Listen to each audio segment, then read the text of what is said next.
Hey, what's up? It's me, Beth, from the St. Louis Public Library, and this is Read This, Craft That, where we talk about good books and discover this month's Take and Make craft.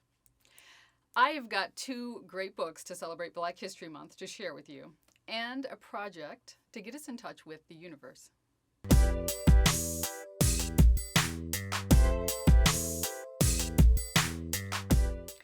The first book, A Sitting in St. James by Rita Williams-Garcia. It's set in 1860, Louisiana, in a slave state, right before the Civil War, and it examines life for both the black folks and the white folks and those in between on one plantation. Yeah, so heavy, right? But imagine a book that examines slavery from every facet, every single person scarred by this horrible institution, and brings them hope. Most reviewers will tell you this book is about a crotchety old French grandmother and her life goal to have a real French artist paint her portrait. But I think the story is actually about the one woman, the one person the old woman never notices. Her slave girl. A girl she stole from her family at a young age. A girl she renamed Thisbe. A girl who's taught herself to read in secret and is on the cusp of becoming a woman in a new future. The large cast of characters also includes the old woman's son, a man who is in charge of inflicting the brutality and trauma of slavery on others, even as he himself is scarred by it. His son, the West Point cadet, the grandson of the old woman. His best friend and lover, a northerner, who can see how slavery is infecting everything. And his half-sister, a young woman who can pass for white in the boarding schools, but still desperately misses her family of field hands. And there's more. The old cook, the new cook, the fiancé, the girl next door who just loves riding horses. So how can so many vivid characters and their intertwined lives make for a gripping story? How can this book possibly have a happy ending? Well, it turns out that the painting that the old woman so badly wants will cost her everything. And it might just be the ticket to freedom for more than one in this cast of characters. Sitting in St. James by Rita Williams-Garcia, published by HarperCollins and available in print or downloadable ebook. If you read only one book on slavery, read this one. It is totally worth it and very surprising. The Stars and the Blackness Between Them by Winata Petrus. This story is a much more quieter, personal, tender story, perfect for those who want to explore the magic hidden around and between us. Told in the voices of two main characters. The first is Audrey, from Trinidad, who's in despair to be leaving behind her beautiful island, her grandmother who raised her, and her dear, sweet first love, who happens to be a good Christian girl. And then Mabel, who's from the United States, Minneapolis actually, and isn't very interested when her father tells her that his friend is bringing a girl from the islands to come stay with them. But when Mabel meets Audrey, their lives change. Mabel vows to protect Audrey from the terrors of high school, but can she fight what's coming for her? And will Audrey be able to stay in touch with the spirits of her people back home, especially the spirits of the water, especially when she's trapped in such a cold, landlocked place?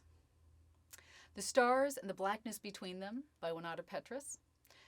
It is published by Dutton Books, and you can read it in print or as an ebook. It's intimate, personal, and magical, and it will wrap you in its spell.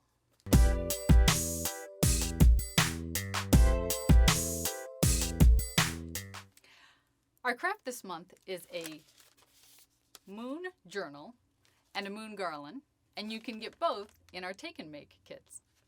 So whether your interest in the moon is scientific or attracted to its mystic connection to the ocean, you can use this booklet to track the moon phases and this garland to remind you of what they look like. So for the garland, and actually for all of these things, you are going to need a few supplies from home. You're going to need scissors, glue, maybe some tape or a hole puncher. For the moon garland, you will start off using the really big piece of paper and the moon templates, and you will have a piece of chalk. Now, once you cut out your template, you're going to use the chalk to draw circles on the black sheet of paper, and you will need to draw 7. Then get your scissors out and cut out the 7 black circles. After that, you can start cutting out your moon templates, and you'll notice they're all different sizes, from the biggest, the full moon, to the really small crescents. Next, glue each of these templates to the black circles. And you'll notice that some templates take up more of the black than others. Last, you will take the string you were given and take your templates, and you will hang them in order on the string. You can punch a hole in these or use a bit of tape to get them to attach. And that is your moon garland. For the moon journal, you will only need your scissors. Now, the moon journal is just this piece of paper and this set of instructions. But this moon journal is actually a really awesome piece of origami. So you're going to start off by taking your paper and folding it in half, long ways, and then unfolding it and folding it along this side and this side to touch the center line. So you may want to fold it in half short ways first, so you have a center line, and then folding this one in here and this one in here like this.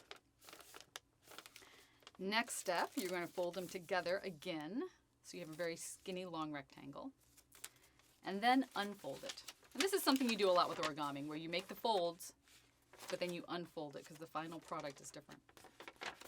So this step is where we're starting to get into the origami magic. You're going to fold it backwards along the line so it looks like this. And then you're going to take your scissors and cut right along the dotted lines. You will then have a piece of paper that looks like this, with a cut right along the middle, but not along the edges.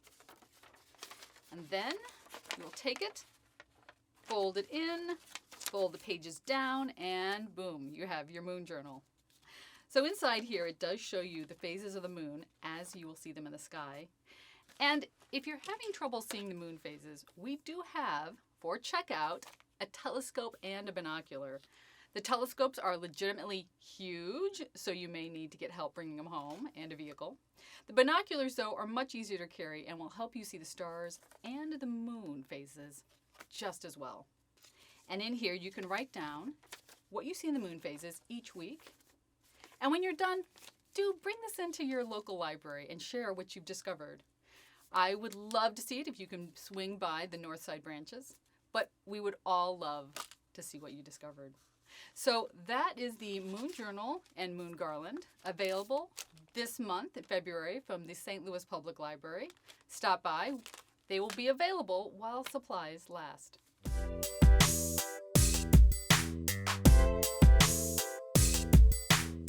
Thanks for joining me this month. If you can stop by Central Library, go to the Teen Lounge on the first floor and get one of their sensory bottle wellness kits. Create something uniquely yours that'll focus your mindfulness, help you think about emotional regulation, and help with stress relief.